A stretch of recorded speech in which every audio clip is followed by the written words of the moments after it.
Hey there, today we're going to be taking a look at the Boox Tab Mini C, a new 7.8-inch tablet from Boox that is in the Tab Ultra C line, but in a much smaller form factor. So we'll take a look at it, make some initial impressions, and try to figure out who this device is right for. So with that said, let's break into it. And as always with these, I'm going to try to get into it without hurting myself or anything around me, which I'm not always successful at. Here we go. Not too bad. What are you? All right, so it looks like this is a magnetic cover and then it holds the pen in there. Let's actually break into it. Okay, so this does slide. And as always from Boox, the packaging is really nice, upside down. The first thing you'll notice is it's got some weight to it. All metal on the back, or feels like metal. Don't know for certain, but definitely feels like metal. It's got USB-C charging on the bottom. No knobs or buttons on the sides, and then a lock button on the top. Let's turn it on. All right, well, while that's booting, let's see what's in the accessories. So there's a little accessory kit. Interesting. So it comes with a pen, but does not come with a pen with an eraser. So just note that. So no eraser here. And then a USB A to C. Those are the accessories. We're in the US. Hello. We've read these agreements many times. I do not live in Alaska. Okay. Let's turn it off after a day. It'll auto sleep after 10 minutes. I like my gestures at the bottom. I do like that one for back. And now it's setting up. So the default screen color is very blue. Here, let me grab a Oasis for context. So I think many people who are probably considering this device are looking at it with some form of reading in mind, just due to the smaller form factor. I think if your primary use case is exclusively writing, you're probably more leaning towards a Note Air 2 or a Remarkable 2 or a Tab Ultra C. The screen is naturally a little bit duller just due to the color component involved, but I think we can compensate for most of that with some warm light and some extra light. A little bit more yellow, but overall I think pretty good. Let's go to the Play Store, set up my app optimization. We'll leave that alone for now. I do need to sign in. Bear with me for a second. All right, so I'm trying to load into the Google Play Store and I'm not having much luck. I have Wi-Fi. If I go into the Google Play Store, it asks me to sign in. I assume this is a temporary bug. I could try and power cycle it, but I have internet and it's kind of odd.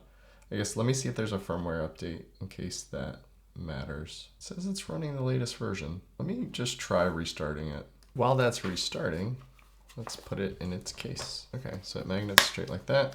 A nice little on-the-go carry. Pretty convenient. And it does auto unlock when you set it on there. Let's set that over here. And let's try to go to the Play Store now. All right, on restart, we're okay. All right, I'm gonna log in. I'll be right back. Let's log into Reader and let's get Kindle while we're at it. Those are the two main ones I need. While we're waiting on that, let's go ahead and check out the Kindle app. Log in one more time. All right, so we're in on the Kindle. I'm gonna go ahead and download the book that I'm reading. One of the first things you'll notice is there's a lot of artifacting in the color areas of the Color Boox tablets. And I find that a good way to get around this is by binding a manual refresh button. So let's go into settings and do that. Go to system navigation, tap on the gestures, and then on the right side is usually where I'll bind that.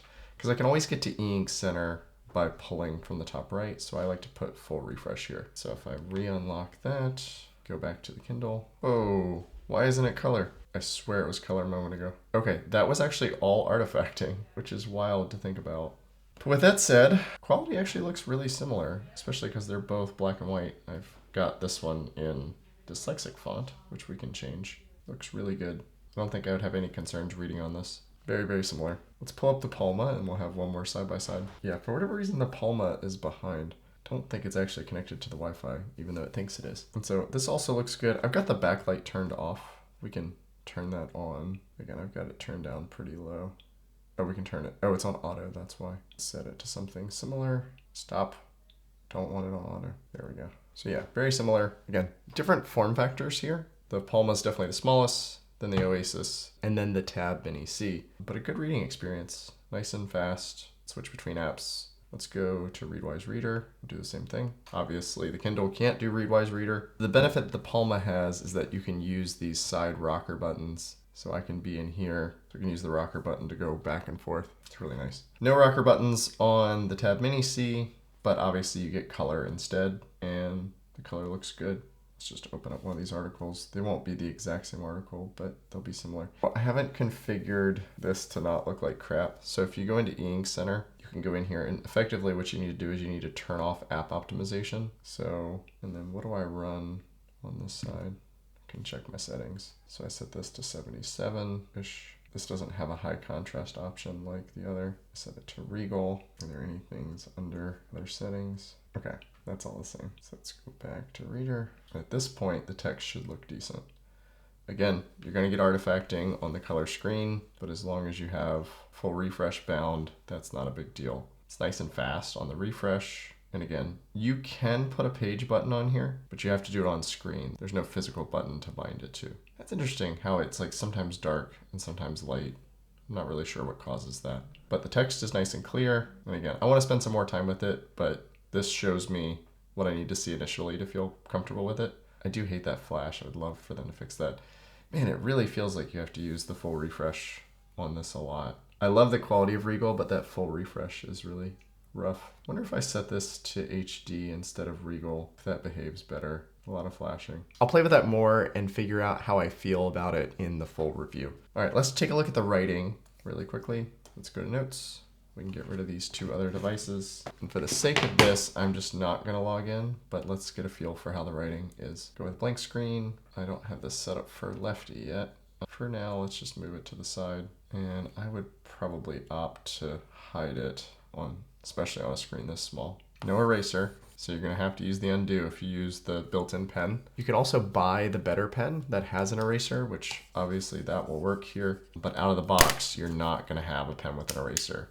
You'll instead have this ridged pen that comes with the Note Air 2 Plus. So just be aware. So the writing feel is very similar to the Tab Ultra C. I would say it's identical to the Tab Ultra C. And yeah, it feels good. I mean, it would be better if it had the paper-like feel, but writing on this is no problem.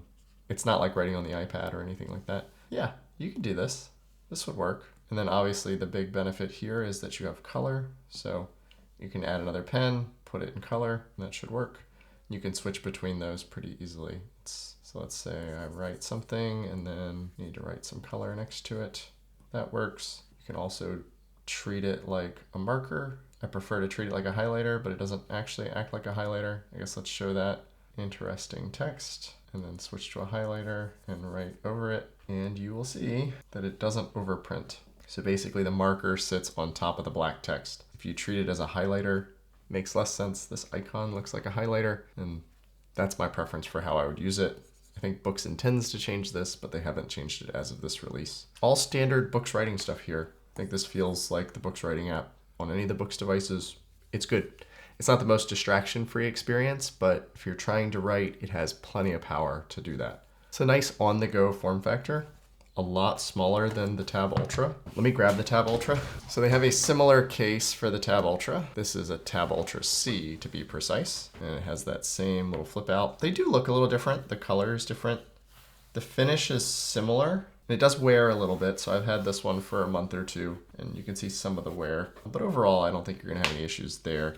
Let me take this one out of the case just so we can put them side by side. So there you go. Probably about a third smaller, which if you're using it for personal use, I think this form factor is fine. Be great for a little Franklin planner, a little journal. All of that will work great.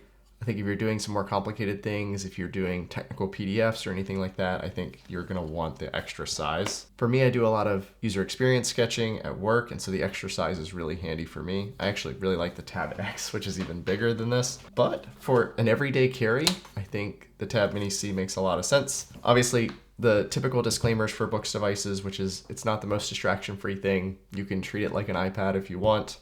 I don't recommend that. I would love to see them streamline their writing experience a little bit. But the great thing here is you can run all of the writing and reading apps that you want. You can run Kindle, you can run Readwise Reader, you can upload PDFs. The ability to do things is not going to be a problem on this device. This device can do plenty of things. The corollary to that is you're going to get distracted and do things that you maybe shouldn't be doing on an e-ink device. That said, I think the color screen solves for a lot of those things. I think it lays the foundation for more e-ink capable apps and the ability to cross over some apps that previously didn't run so great on e-ink and being able to do that.